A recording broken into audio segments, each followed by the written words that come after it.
E nesta playlist nós vamos caminhar através da Bíblia desde Gênesis ao Apocalipse. Então, prepare-se porque vamos ter coisas bem interessantes.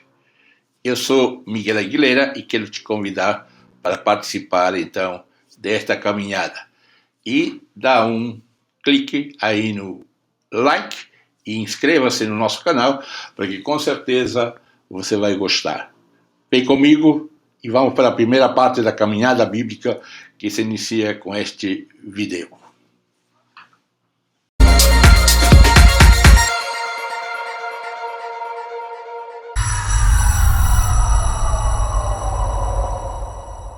Eu vou iniciar hoje, creio que dia 23 de agosto, aos domingos, neste horário de 10 horas, uma caminhada bíblica. E essa caminhada bíblica que eu estou iniciando neste horário, todo domingo às 10 horas, é uma tentativa de trazer a Bíblia para os dias de hoje, atualizar nossos estudos, aprofundar as pesquisas, saber o que você pensa, se a Bíblia ainda é a palavra de Deus, se ela contém, se é um livro, seja lá como você quer chamar. Bom, o importante é que todos os domingos, às 10 horas, eu estarei aqui falando e, consequentemente, gravando este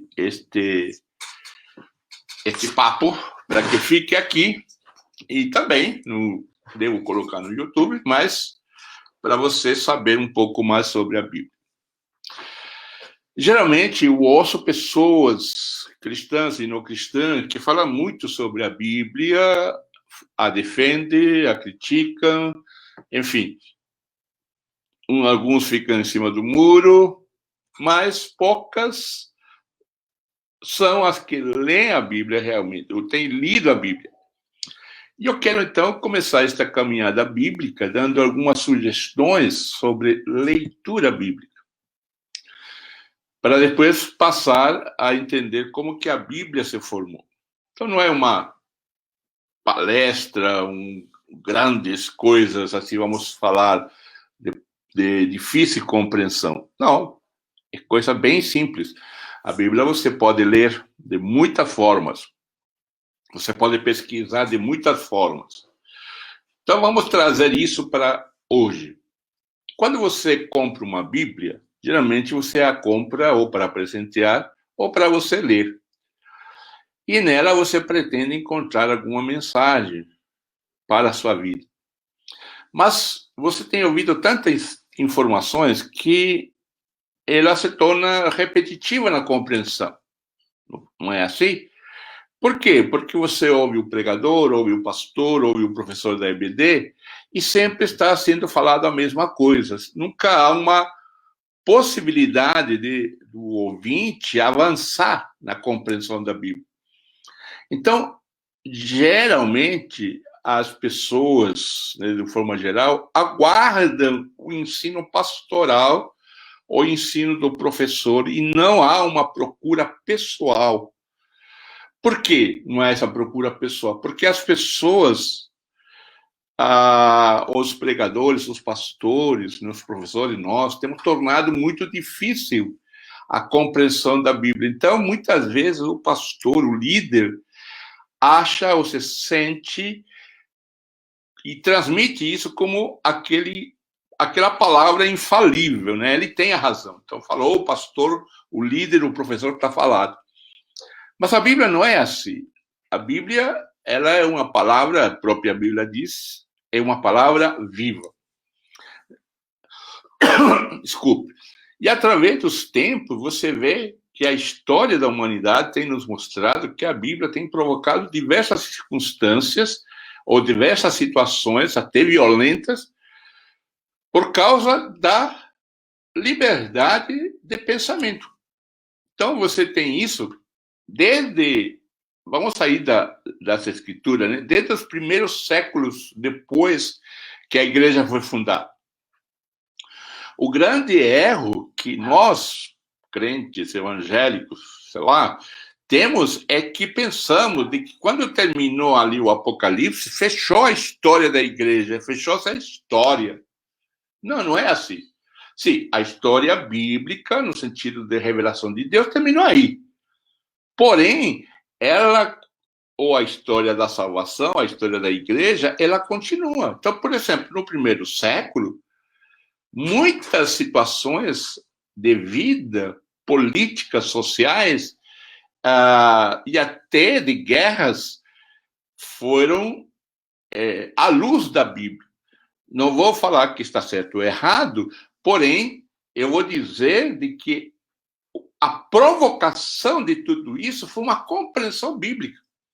Então, por exemplo, quando o Império Romano invadia muitas cidades e outros estados ou países, por que eles faziam isso? Porque eles tinham na mente que eles tinham a verdade, eram donos do poder, de tudo, então eles invadiam e levavam a fé cristã. Então, hoje, quando nós olhamos isso para trás, vamos dizer, não, estava errado. Mas nós não sabemos como que aconteceu lá. Então, é um julgamento, claro, de futuro para o passado. Essa é a liberdade que nós temos. Nós julgamos o passado à luz de nossas informações que foram crescendo. Daqui a 100 anos, nossos netos, nossos bisnetos vão olhar para hoje e, à luz da Bíblia que eles lá estão estudando, vão nos julgar como que nós nos comportamos como igreja na pandemia. Então, talvez ele vai dizer, não, eles foram muito bons, eles ficaram em casa. Outros vão dizer, não, olha, a Bíblia ensina isso, entendeu? Então, isso que nós temos que pensar quando começamos a estudar a Bíblia, né? Que cada período da história, hoje se chama de hipermodernidade ou pós-modernidade, cada período da história tem uma compreensão ampla daquilo que é a Escritura. Então, hoje eu estou no século XXI, os meus problemas de hoje não são os mesmos de 20 séculos atrás. As perguntas de hoje não são as mesmas de 20 séculos atrás. Agora, por que a Bíblia, melhor dizendo, ela se torna viva? Porque ela trata não de práticas, vamos dizer, diárias, né, no sentido eterno. A prática do século I é muito diferente da prática. Vejamos, por exemplo, um caso bem simples. Mulheres. Por que Deus, para Moisés, ele diz assim, não cobiçarás a mulher do teu próximo? Você já viu que não diz em nenhuma parte da Bíblia, ou no texto ali, não cobiçarás o homem, né, da tua próxima, ou do teu próximo, mulher? Por que não disse isso? Por quê? Muito simples. Porque nos tempos de Moisés, mulher era coisa, era um objeto, era propriedade. Então, e você pode ver que a mulher está colocada ali, não cobiçarás a mulher, o animal, a casa. Então, era um objeto. Então, por isso que não se podia cobiçar. Mas tudo bem. Então, hoje posso cobiçar? Não, claro que não. O princípio de desejar a mulher, né, continua.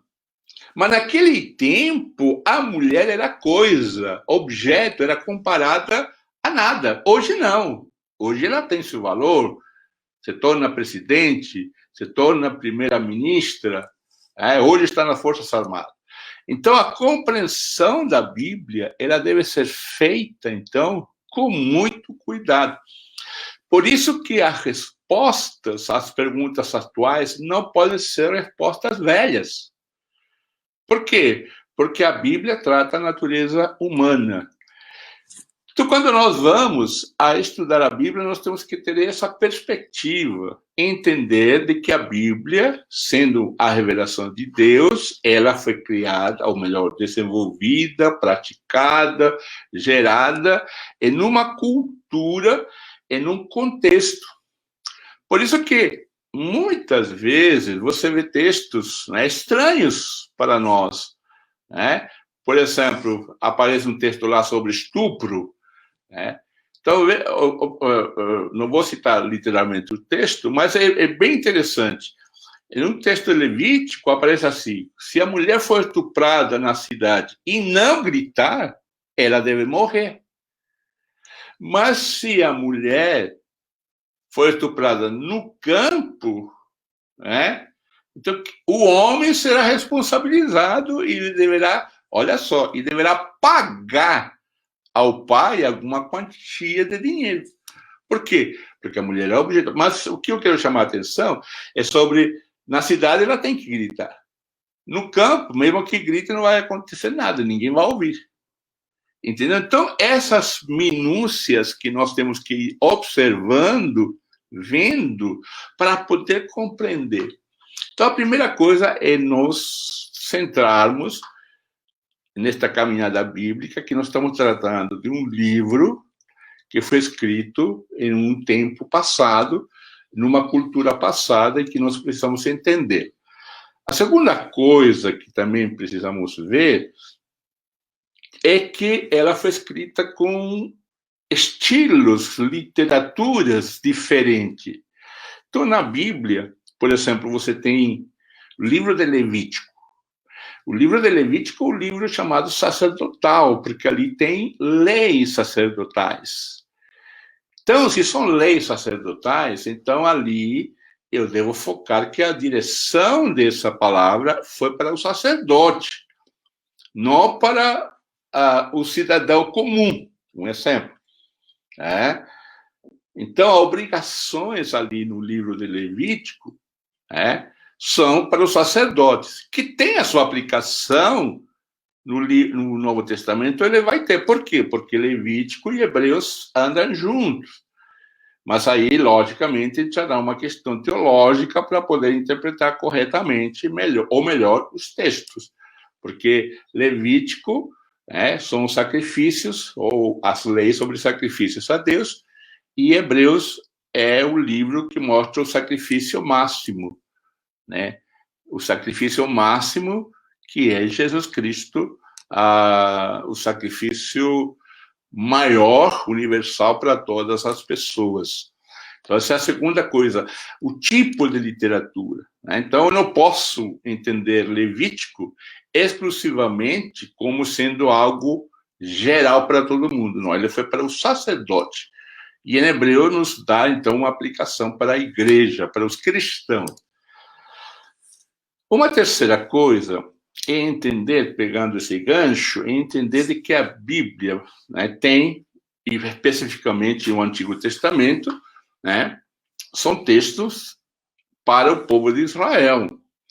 Claro que ali há verdades universais, né, a soberania de Deus, a misericórdia, mas há coisas de que a gente precisa ter cuidado, né?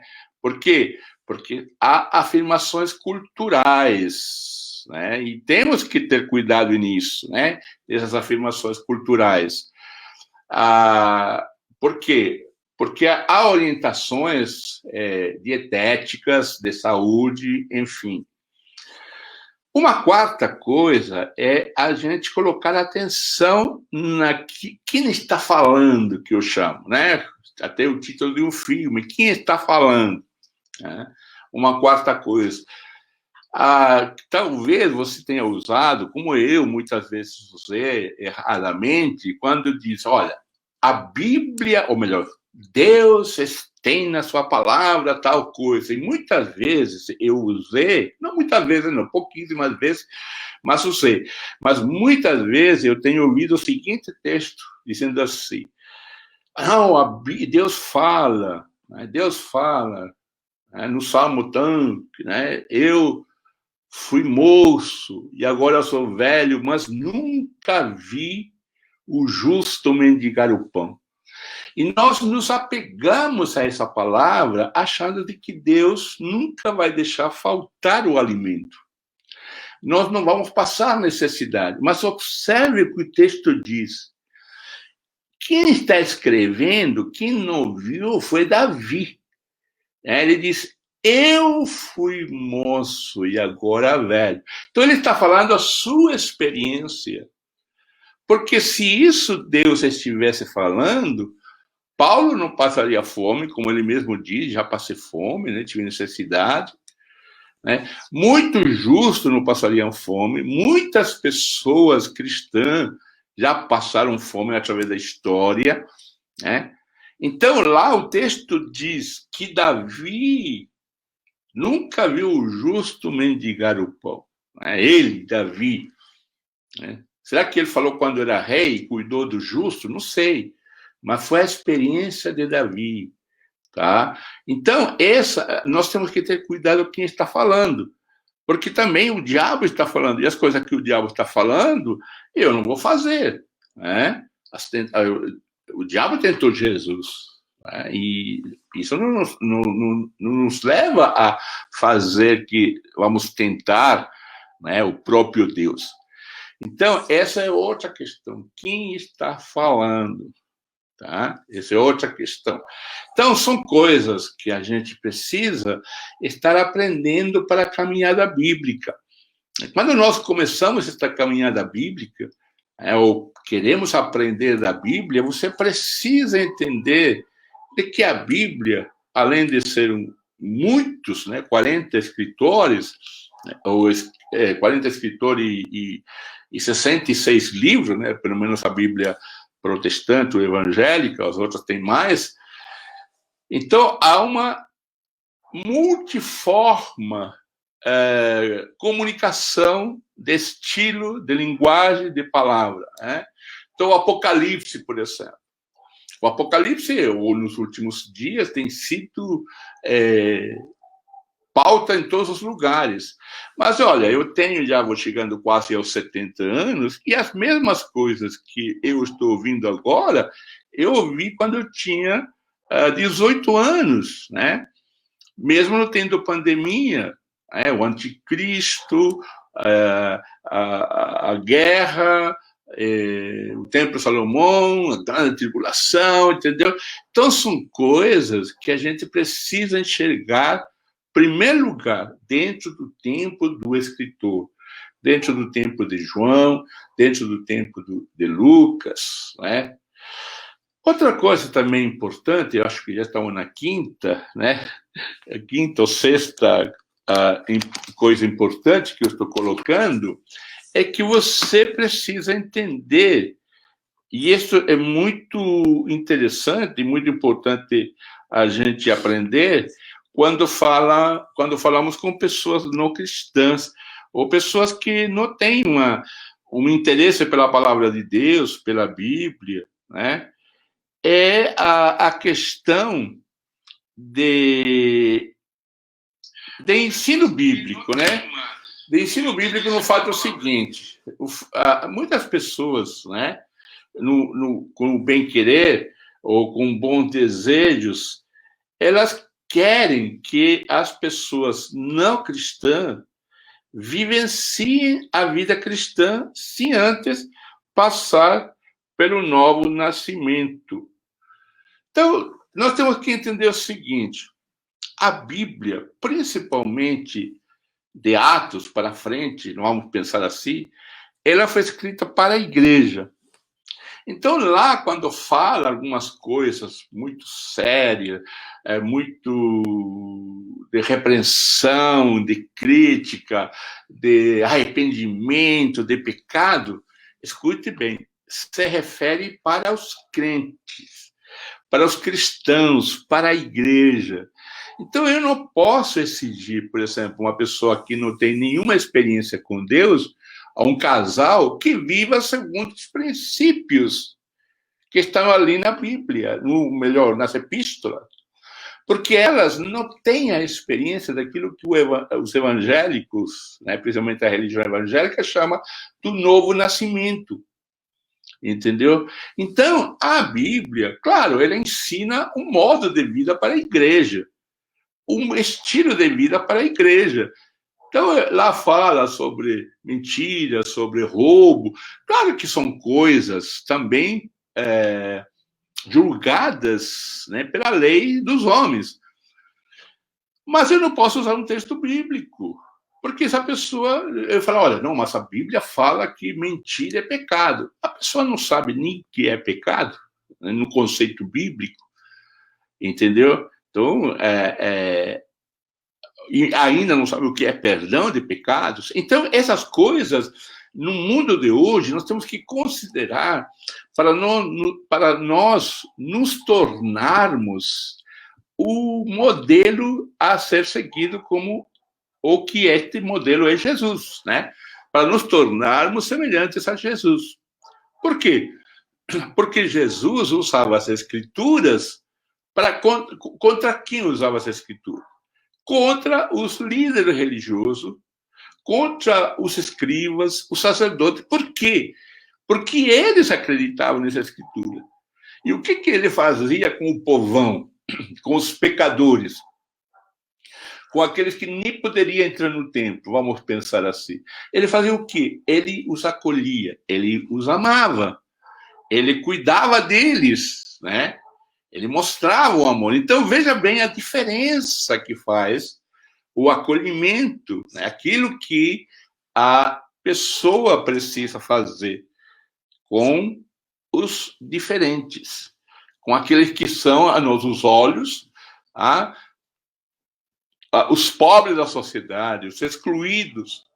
Então, desta maneira, a Bíblia precisa ser entendida de que, no caso do Novo Testamento, especificamente, ela foi dirigida à igreja.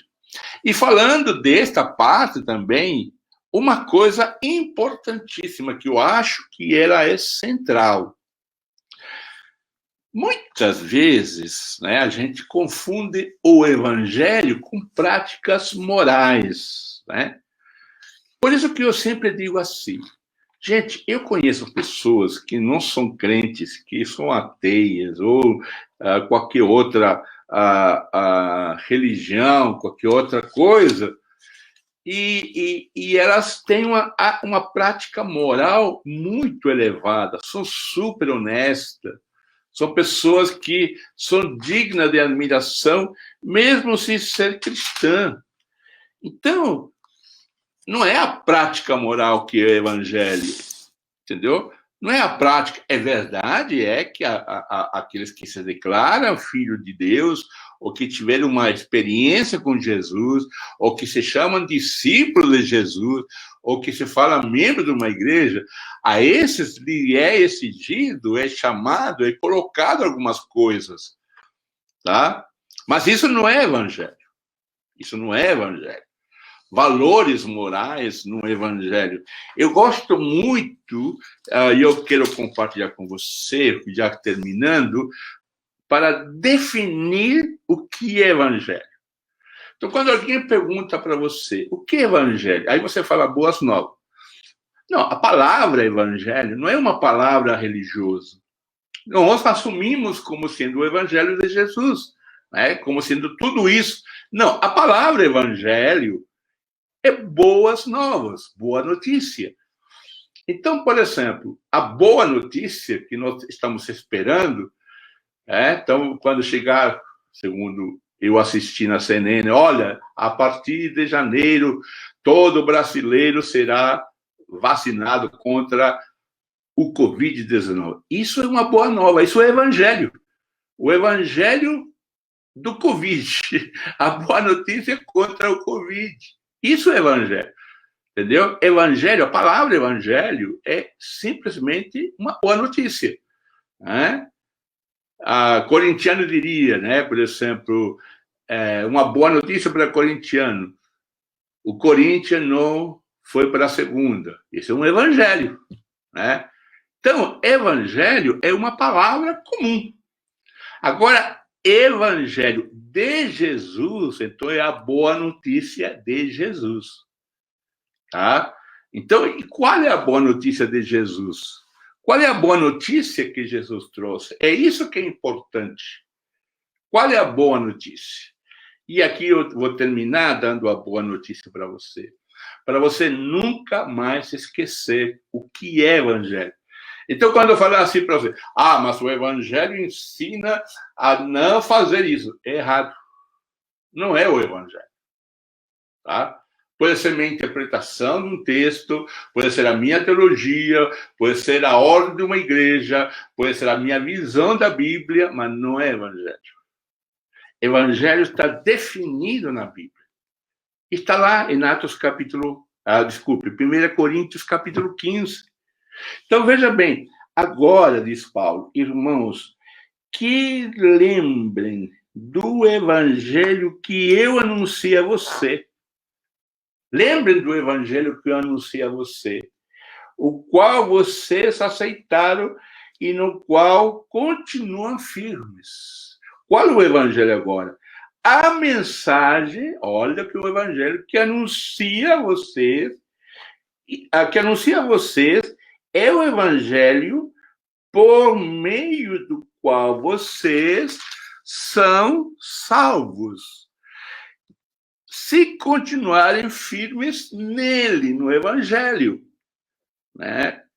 A não ser que não tenha adiantado nada vocês crerem nele. Eu passei para você, olha que vem aqui, o ensinamento.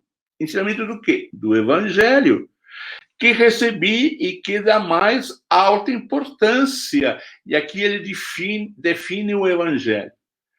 Cristo morreu pelos nossos pecados, como está escrito nas Escrituras Sagradas. Ele foi sepultado e no terceiro dia foi ressuscitado, como está escrito nas Escrituras. Esse é o Evangelho de Jesus. Essa foi a razão do nascimento de Jesus. Essa foi a razão da caminhada de Jesus. Bem definido, né? Por Paulo, Cristo morreu pelos nossos pecados, como está escrito nas Escrituras Sagradas, e ressuscitou. Para nós que estamos no século XXI, parece que não tem muita...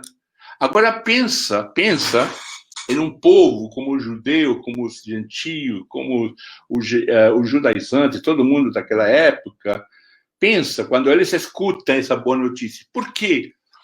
Porque eles tinham que sacrificar, eles tinham que ir anualmente para Jerusalém, gastar seu tempo, seu dinheiro, eles tinham que fazer um monte de coisa, eles tinham que jejuar, eles tinham que sacrificar, eles tinham que ofertar, eles tinham que fazer um monte de obrigações.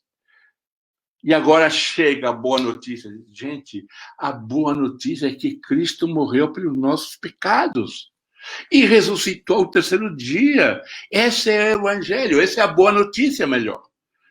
A boa notícia, né, entre aspas, o evangelho de Jesus, né? A boa notícia, né? E entre parênteses também podemos colocar assim, evangelho de Jesus, é isso. Você não precisa mais sacrificar, você não precisa mais gastar suas forças, sua energia para agradar a Deus. Quem fez isso foi Jesus. E desta maneira, Jesus, então, é a boa notícia que fez tudo por nós. Então, a boa notícia, meu querido, é que você tem o caminho aberto para chegar a Deus. Então, agora sim, há uma nova vida. Agora sim, as palavras da Escritura farão diferença em mim. Porque o Evangelho, o primeiro passo é entender o Evangelho de Jesus, de que ele morreu pelos meus pecados e ressuscitou. Então, imagina esse povo que gastava dinheiro, tempo, sacrifício, cordeiro, tudo que tinha para agradar a Deus. Chega uma boa notícia, fala, olha, não precisa mais nada disso. Para perdão dos pecados, Jesus morreu. Então, isso é uma boa notícia. E a boa notícia que eu tenho para você é a mesma. Você não precisa correr. Você não precisa se sacrificar. Você não precisa ser gastado durante dias, semanas, anos, se matando para agradar a Deus. Você não precisa nada disso. Deus já fez tudo o que precisava para agradar o coração de Deus através de Jesus. Aí, então, você pode dizer assim, então é fácil demais. Pode até ser. Mas aqui há uma grande diferença. Agora, o seu motor, vamos dizer assim, o seu coração já não mais anda por obrigação, já não mais anda por dever, já não mais anda porque a lei vai te perseguir, já não mais anda por causa do castigo. Não. Agora, o que vai acontecer na tua vida, no teu coração? O que o Espírito Santo vai começar a gerar em você? Já não é mais obrigação. É motivação do amor, da gratidão. Imagina quando você tem uma dívida no banco, grande dívida, e um dia você vai lá querendo saber como está indo essa dívida, e o gerente do banco te fala, não, mas sua dívida já foi paga, você não precisa mais nada. Não, mas como que? Não, fulano veio aqui e pagou sua dívida, está aqui, ó, paga por fulano. E você quer saber o nome dele, você talvez vá na casa dele, como seria bom isso, né? E vai agradecer.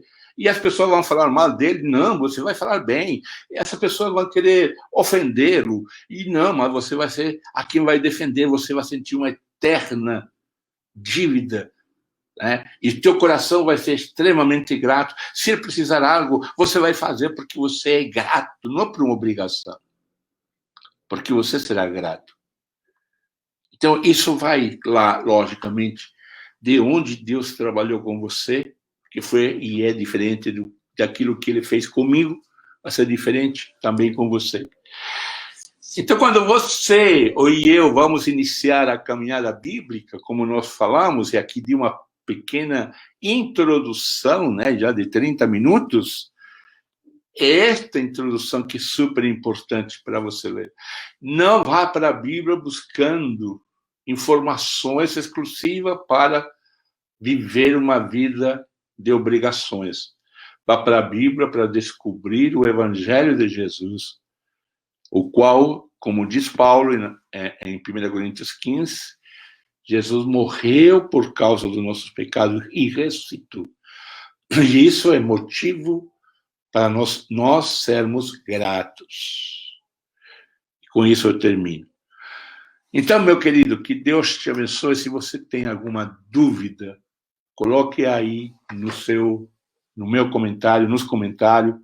Siga-me no Instagram, J. Miguel Aguilera, aqui no Facebook, porque todos os domingos às 10 horas eu estarei tentando ajudar você nesta caminhada bíblica para entender a Bíblia, para ajudar você a trazer para a sua vida a vida na abundância que Jesus quer que eu e você vivamos.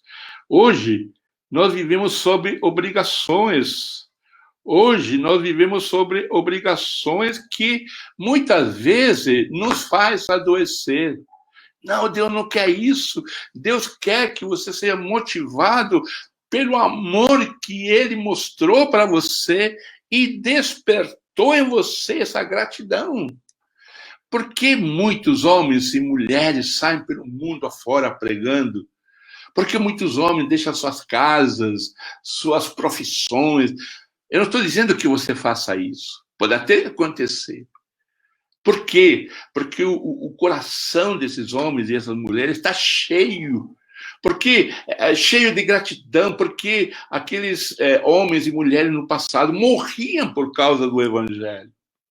Porque o coração deles estava cheio de gratidão. Quem sabe um dia podemos conversar sobre a história da igreja, principalmente os 200 primeiros anos. É algo maravilhoso, muito lindo. As pessoas não enxergam que ali, nesse período do ano 100, depois de João, até o ano 300 e pouco, como as pessoas amavam a Deus, como cresciam nas casas, não havia templo, como se desenvolviam e como se amavam mutuamente. É algo que nós perdemos, muitos de nós. É por isso que eu aguardo você todo domingo às 10 horas. E às 21 horas também estarei aqui fazendo um pequeno devocional, compartilhando um devocional com você, todos os dias, se possível, às 21 horas, para que você seja alimentado pela palavra de Deus, para que você tenha, aproveitando, né, que esta facilidade, que talvez você não possa ir todos os domingos ou todos os dias à igreja, porque é difícil também, né, trasladar-se, mas que este meio te ajude, que este meio aqui, o Facebook, o Instagram, ou o YouTube, ou os cursos, te ajudem exatamente a você conhecer um pouco mais de Deus. Veja bem que eu estou falando, conhecer um pouco mais de Deus, um pouco mais da palavra, e você se relacionar com Ele, e você vivenciar a sua vida. E quando você vê que Deus vai e pode usar você, você vai se sentir uma pessoa extremamente feliz e útil.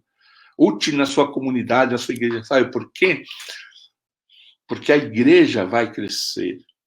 A sua comunidade vai crescer. Sabe que a igreja, os estudiosos sobre crescimento de igreja mostram que nos primeiros anos a igreja crescia muito. Sabe por quê? Porque as pessoas se sentiam úteis, né? Mas isso não vamos deixar para outra oportunidade, porque já passamos os 30 e tantos minutos. Que Deus te abençoe, que Deus te guarde e que Deus te proteja. Deixa teu comentário, quero saber o que você aproveitou, deixa a tua sugestão, deixa a tua crítica também, me ajuda, porque agora já estou já chegando, né, na aposentadoria, velho, não dá para sair para a rua, então deixa fazer um ministério virtual, deixa ter esse momento virtual com você, que o que mais amo, o que mais quero, o que mais enche meu coração é falar de Deus, é falar da Bíblia, principalmente da Bíblia. Ajudar as pessoas a entender a Bíblia, não se limitar a uma pregação somente, por melhor que ela seja. Mas você pode muito mais. Você pode ajudar na sua comunidade, conhecendo mais a Bíblia. E essa é a minha proposta. A partir de ontem, né? Porque ontem às 21 horas eu já fiz a minha primeira incursão nessa igreja virtual. E agora temos nosso estudo bíblico 10 horas. Mas vamos continuar, e à medida que vai o tempo crescendo, talvez vamos aumentando o tempo, vamos aumentando os meios, né? Vamos publicar também estudos para você baixar, enfim. Porque queremos que o Brasil e o mundo conheça conheça primeiro a palavra de Deus. Tá? A palavra de Deus. Claro que você também é a palavra de Deus andante, somos. Mas as pessoas conhecem a palavra de Deus. Em segundo lugar, conhecendo a palavra de Deus, vai conhecer Jesus, porque a palavra é Jesus. Ele diz, e o verbo, a palavra, se fez carne. Essa palavra Jesus vai conhecer. E isso vai transformar o mundo. Isso que é importante, a transformação do mundo. E a transformação do mundo acontece pela via Jesus, não é pela via política. Erramos quando fazemos isso. Mas tudo bem, esse é outro papo. Deus abençoe vocês. E até segunda-feira, 21 horas, estou aqui novamente para compartilhar com você um pouquinho mais da palavra do Senhor. Que Deus te abençoe na graça e na paz. E tenha um bom domingo na graça e na paz de Jesus. Amém.